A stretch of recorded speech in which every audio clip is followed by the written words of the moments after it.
मनोज जरांगे पाटील मुंबईत धडक देणार आहे। त्यापाठोपाठ आता ओबीसी समाज सुद्धा आक्रमक झाला असून 20 जानेवारीपासून मुंबईसह राज्यात आंदोलनाचा इशारा देण्यात आलाय।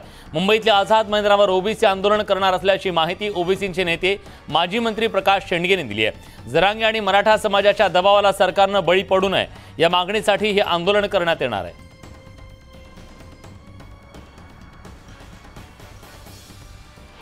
सरकारवरती ओबीसीचं दडपण असलं पाहिजे, म्हणून आम्हाला सुद्धा पर्याय नसल्यामुळं आम्हालाही आंदोलन जे आहे ते 20 तारखेला या ओबीसीचं आंदोलन ते महाराष्ट्रात आम्हाला सुरू करावं लागत आहे।